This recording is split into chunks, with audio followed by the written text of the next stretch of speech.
الحمد للہ رب العالمین والصلاة والسلام علی نبینا محمد وعلی آلہ واصحابہ اجمعین ومن تبعہم بإحسان الی یوم الدین اما بعد۔ محترم ناظرین، السلام علیکم ورحمۃ اللہ وبرکاتہ۔ آج کی اس نشست کا موضوع ہے حقوق الموتى، یعنی مردوں کے حقوق، مردوں کے حقوق جو لوگ انتقال کر گئے ہیں یا کیفیت مرنے والی ہے تو ان کے کیا حقوق ہیں۔ سب سے پہلے ہم یہ جان لیں کہ اس دنیا میں جو بھی آیا ہے سب کو جانا ہے، بلکہ کہا جائے کہ یہی ایک ایسی چیز ہے جس پر ساری دنیا والوں کا اتفاق ہے۔ اگرچہ بعض لوگ کہتے ہیں کہ پردہ کر گئے، یہ کر گئے، وہ کر گئے، لیکن سب لوگ یہ کہتے ہیں انا للہ پڑھتے ہیں، یا مسلمان انا للہ پڑھتے ہیں، اگرچہ کہتے ہیں پردہ کر گئے، لیکن ان کو پھر دفن کرتے ہیں، اور دوسرے لوگ، بعض لوگ دفن کرتے ہیں تو بعض لوگ ان کو جلا دیتے ہیں۔ یعنی ایک طریقے سے سبھی لوگ مانتے ہیں کہ آدمی کا انتقال ہو گیا ہے، اور اللہ تعالیٰ قرآن مجید میں فرماتا ہے کل من علیہا فان، جو کچھ ہے اس زمین پر سب کی سب فانی ہونے والی ہے، سب کی سب فنا ہونے والی ہے، سب چیزیں فانی ہیں۔ اسی طرح سے اللہ تعالیٰ فرماتا ہے کل نفس ذائقۃ الموت، ہر نفس کو موت کا مزہ چکھنا ہے۔ جتنے بھی انسان ہیں، جتنے بھی نفس ہیں، جتنے بھی جاندار ہیں، سب کو موت کا مزہ چکھنا ہے۔ اس لیے پردہ کر گئے یہ سب معنی بس تکلف والا معنی ہے۔ اللہ تعالیٰ تو کہتا ہے کہ ہر نفس کو موت کا مزہ چکھنا ہے۔ اینما تکونوا یدرککم الموت ولو کنتم فی بروج مشیدہ، یہ سورہ نساء کی آیت ہے کہ اللہ تعالیٰ فرماتا ہے جہاں کہیں بھی تم رہو تم کو موت لاحق ہوگی، موت پہنچے گی، اگرچہ تم مضبوط برجوں میں ہو، مضبوط عمارتوں میں ہو، کہیں بھی ہو، تمہیں موت ایک نہ ایک دن آ لگے گی۔ موت سے کوئی مفر نہیں ہے، موت آنا ہی آنا ہے۔ تو میرے بھائیو دوستو، جب ہم جانتے ہیں کہ موت آنا ہے، موت آئے گی، تو ہمیں تیاری کرنا چاہیے، ہمیں اس کے لیے ابھی سے تیاری کرنی چاہیے، اور موت کا کوئی بھروسہ نہیں ہے کب آ جائے، زندگی کے کس موڑ پر آ جائے، کس حالت میں آ جائے، اس لیے ہمیشہ ہمیں تیار رہنا چاہیے۔ تقوی اختیار کریں، پرہیزگاری اختیار کریں، برائیوں سے دور رہیں، حقوق ہیں تو اس کو ادا کر دیں،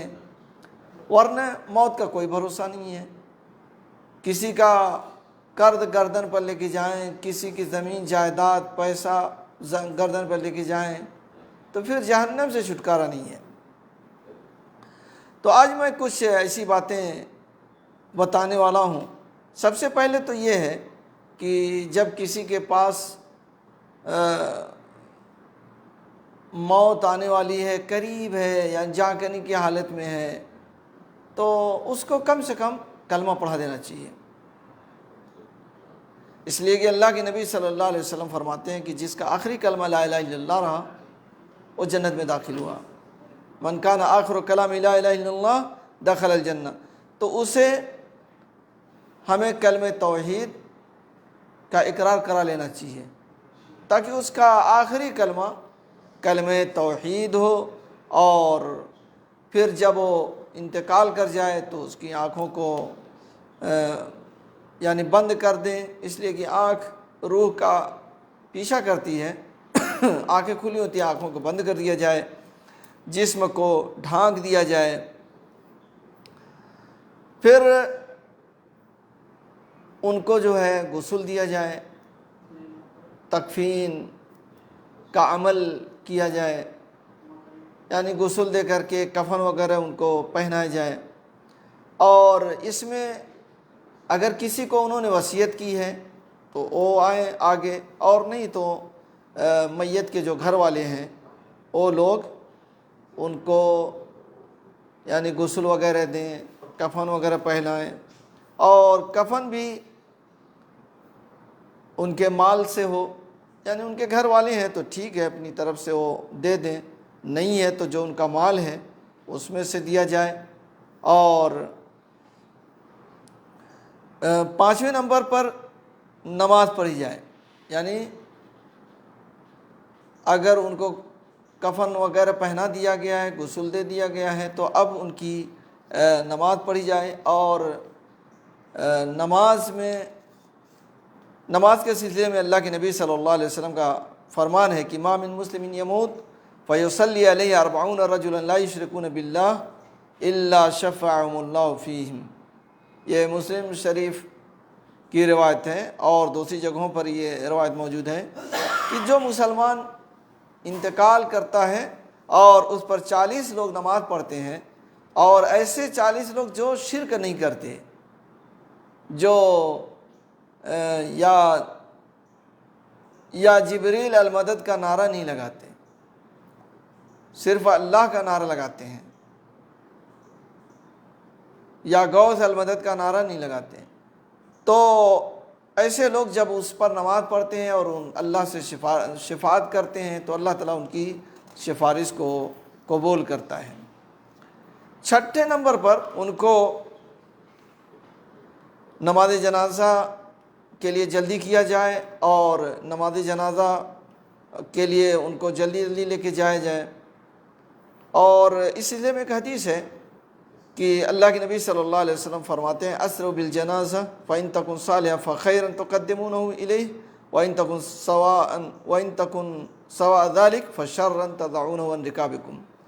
یعنی اگر یہ آدمی نیک ہے تو تم اچھی چیز کی طرف اسے لے کے جا رہے ہو، بھلائی کی طرف لے کے جا رہے ہو، اور اگر یہ اس کے علاوہ ہے، برا ہے، تو یہ شر جو ہے اپنے گردنوں سے جلدی سے اتار لو، یعنی جلدی سے لے جا کر کے دفن وغیرہ کر دو تاکہ یہ شر تمہاری گردن سے جلدی سے اتر جائے۔ تو ہمیں جلدی کرنا چاہیے جنازے کے سلسلے میں، اور جلدی جلدی لے کے جانا چاہیے۔ اور اس میں یہ نہیں ہے کہ آپ اس طرح سے لے جائیں کہ اس میت کو جھٹکے لگیں۔ بعض دفعہ اس ڈھنگ سے لوگ لے جاتے ہیں کہ میت کو جھٹکے لگتے ہیں، ایسا نہیں کرنا چاہیے۔ اور میت کو اس کے شہر میں دفن کر دیا جائے، اگر وہاں پر مقبرہ ہے مسلمانوں کا تو وہاں دفن کر دیا جائے، وہاں نہیں ہے تو قریب کے کہیں مقبرے میں دفن کر دیا جائے، یا اس نے کوئی وصیت کی ہو تو وصیت کے مطابق کیا جائے۔ اور ان کے گھر والوں کو 9ویں نمبر پر یہ ہے موتا کے حقوق میں سے، مردوں کے حقوق میں سے یہ ہے کہ جو ان کے گھر والے ہیں ان کی تعزیت کی جائے، ان کو صبر کی تلقین کی جائے، اس لیے کہ وہ لوگ دکھی ہیں، پریشان حال ہیں، اپنے عزیز کو چھوڑ رہے ہیں، تو ان کو تکلیف پہنچتی ہے، تو اس لیے ان کو تعزیت کیا جائے۔ اور ایک 10ویں نمبر پہ یہ ہے کہ میت کے گھر والوں کے لیے کھانا بنایا جائے، لیکن میت کے گھر والے کھانا نہیں بنائیں گے۔ بعض جگہوں پر میت کے گھر والے کھانا بناتے ہیں، اچھا خاصا لوگ خرچہ کرا دیتے ہیں۔ میت کیا ہوئی کہ لوگ ان کے گھر آ گئے کھانے کے لیے، اور پروگرام ہو گیا، اچھا خاصا اس بیچارے کا خرچہ ہو گیا، تو یہ سنت کے خلاف ہے۔ بلکہ دوسرے لوگوں کو جو ان کے عزیز و اقارب ہیں، جو رشتہ دار ہیں، جو پڑوسی ہیں، وہ ان کے لیے کھانا بنائیں اور ان کو کھانا کھلائیں۔ اور اسی طرح سے جو جنازے میں آتے ہیں انہیں کھانا نہیں کھانا چاہیے، انہیں اپنے گھر جانا چاہیے۔ بعض جگہوں پر لوگ کھانے کے انتظار میں رہتے ہیں کہ جنازہ ہو گیا ہے، دفن کفن ہو گیا ہے، تو اب چلیں کھانا کھائیں۔ میرے بھائی یہ میت کے گھر والوں کے لیے ہے، یا کوئی آدمی دور دراز سے آیا ہوا ہے، مسافر ہے، تو اسے بھی کھلایا جائے، لیکن یہ کھانا میت کے گھر والے نہیں، میت کے جو عزیز و اقارب ہیں، جو رشتہ دار ہیں، جو پڑوسی ہیں، انہیں کھلانا چاہیے۔ اسی طرح سے اگر میت کی بیوی ہے تو وہ 4 مہینہ 10 دن 4 مہینہ 10 دن سوگ منائے گی اور تمام طرح کی زینت کی چیزوں کو چھوڑ دے گی۔ اور اگر میت کے اوپر کوئی حق ہے لوگوں کے، جیسے قرض وغیرہ ہے اور کسی طرح کا حق ہے، تو اسے ادا کرنا چاہیے۔ آج کل لوگ اس پر توجہ نہیں دیتے، روتے تو ضرور ہیں، لیکن اگر ان کو بتا دیا جائے کہ بھئی آپ کے والد صاحب یا آپ کے بھائی صاحب، آپ کے چچا صاحب مقروض ہیں، تو قرض کوئی دینے والا نہیں ہے، بچے بھی دینا نہیں چاہتے۔ جبکہ اللہ کے نبی صلی اللہ علیہ وسلم فرماتے ہیں یغفر للشہید کل ذنب الا الدین، شہید آدمی اگر انتقال کر جائے، شہید آدمی جب یہاں سے دنیا سے جاتا ہے تو اس کی تمام گناہ اللہ تعالیٰ معاف کر دیتے ہیں سوائے قرض کے۔ یعنی میت مرہون بدینہ، یعنی ایک میت جو ہے اپنے قرض کا مرہون ہوتا ہے، گروی ہوتا ہے۔ تو اگر میت کے اوپر کسی کا قرض ہے تو اسے چکایا جائے، اور اگر کسی کا حق لیا ہے تو اسے تو بدرجہ اولی دیا جائے۔ اللہ کے نبی صلی اللہ علیہ وسلم کے زمانے میں صحابہ کرام کے پاس اللہ کے نبی صلی اللہ علیہ وسلم کے زمانے میں جب میت آتی تو اللہ کے نبی صلی اللہ علیہ وسلم پوچھ لیتے کہ کیا ان کے اوپر کوئی قرض وغیرہ ہے؟ تو لوگ بتاتے کہ قرض ہے، تو کہتے کہ صلوا علی صاحبکم، اپنے ساتھی کے اوپر نماز پڑھ لو، خود نماز نہیں پڑھتے۔ تو میرے بھائیو دوستو، اگر قرض ہے تو اسے ادا کرنا چاہیے۔ زبیر بن عوام رضی اللہ عنہ، ان کے پاس لوگ امانتیں لے کر کے آتے تھے، جمع کرتے تھے، تو یہ کہتے تھے کہ امانت کے ضائع ہونے کا ڈر ہے، قرض کے طور پر تم رکھو میرے پاس۔ جب ان کا انتقال، یہ تو جنگ جمل میں شہید ہوئے تھے، اس دن جس دن کی شہادت ہوئی تھی، اپنے بیٹے عبداللہ سے کہتے ہیں کہ مجھے لگتا ہے کہ میں آج قتل کر دیا جاؤں گا، مارا جاؤں گا، تو تم جو میرے اوپر جو دین ہے، جو قرض ہے، اس کو چکانا، اور اگر کہیں پریشانی آئے تو اللہ سے مدد طلب کرنا۔ یعنی انہوں نے ایک جملہ کہا، کہتے ہیں یا بنی ان عجزت عنہ فی شیء فاستعن علیہ مولاي، کہتے ہیں کہ اے میرے بیٹے، اگر تم کسی چیز میں تم کو پریشانی ہو، عاجز آ جاؤ، تو میرے مولا سے اس پر مدد طلب کرنا۔ تو انہوں نے کہا کہ کون ہے آپ کا مولا؟ تو کہا کہ اللہ تعالیٰ۔ تو انہوں نے ان کے تمام قروض کو ادا کر دیا، اور پھر 4 سال تک حج کے ایام میں اعلان کرتے رہے کہ کسی کا قرض ہو ان کے اوپر تو وہ مجھ سے لے لے۔ لیکن آج دیکھیے، لوگ قرض بھی نہیں دینا چاہتے، اور لوگ کتنے لوگ ہیں لوگوں کے حقوق غصب کر کے چلے جاتے ہیں، وہ تو دینا ہی نہیں چاہتے۔ 13ویں چیز ان کے حقوق میں سے یہ ہے کہ اگر انہوں نے زکوٰۃ نہ دیا ہو کسی وجہ سے، تو ان کی طرف سے زکوٰۃ بھی دے دیا جائے جو انہوں نے مال چھوڑا ہے۔ اسی طرح سے اگر ان کے اوپر نذر کا روزہ ہے یا رمضان کا روزہ ہے، کسی وجہ سے وہ نہیں رکھ سکے ہیں، تو اس سب کو پورا کیا جائے، اس لیے کہ یہ اللہ تعالیٰ کا حق ہے، اور اللہ تعالیٰ زیادہ حقدار ہے کہ اس کے حق کو پورا کیا جائے۔ 15ویں چیز، اگر انہوں نے حج نہیں کیا ہے اور حج کی استطاعت تھی، تو کوئی آدمی ان کی طرف سے، ان کے بیٹے وغیرہ حج کر لیں۔ 16ویں چیز یہ ہے کہ اگر کسی طرح کا نذر ان کے اوپر ہے یا کفارات ہیں، تو جو ورثہ ہیں انہیں اسے پورا کرنا چاہیے۔ 17ویں چیز یہ ہے کہ اگر میت کوئی مال باطل طریقے سے لیا ہے، کھایا ہے، یا کسی کی چیز غصب کیا ہے، اور ورثہ جانتے ہیں کہ یہ ان کا مال نہیں ہے، یہ تو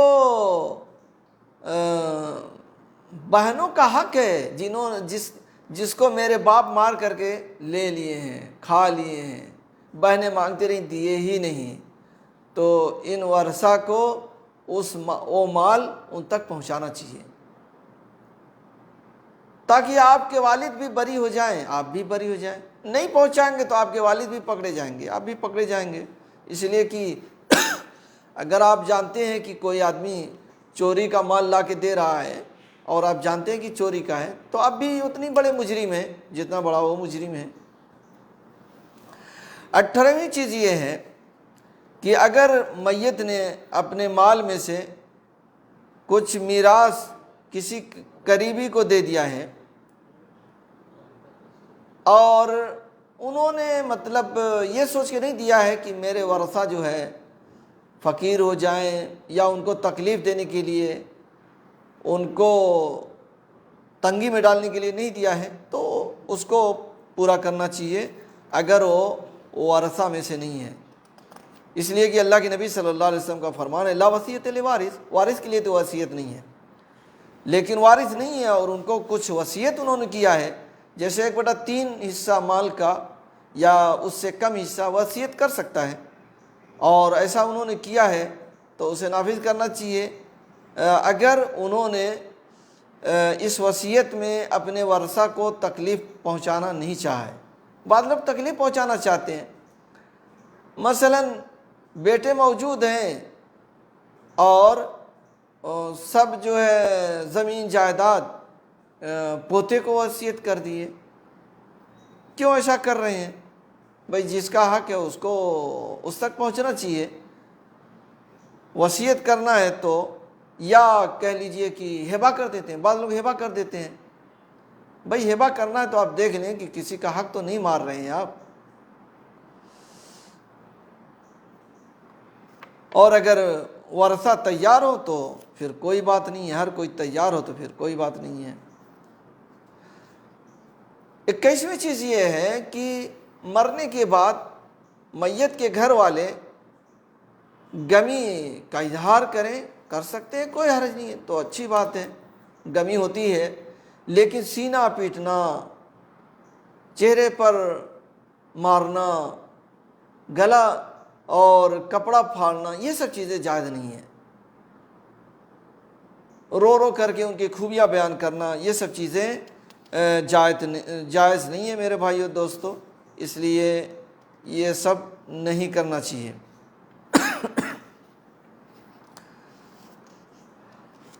21ویں چیز یہ ہے کہ ترکہ جو ہے جتنی جلدی ہو تقسیم کرنا چاہیے، میت کا جو ترکہ ہے جتنی جلدی ہو تقسیم کرنا چاہیے، اس میں تاخیر نہیں کرنی چاہیے۔ بعض لوگ تاخیر کرتے ہیں، اس چکر میں رہتے ہیں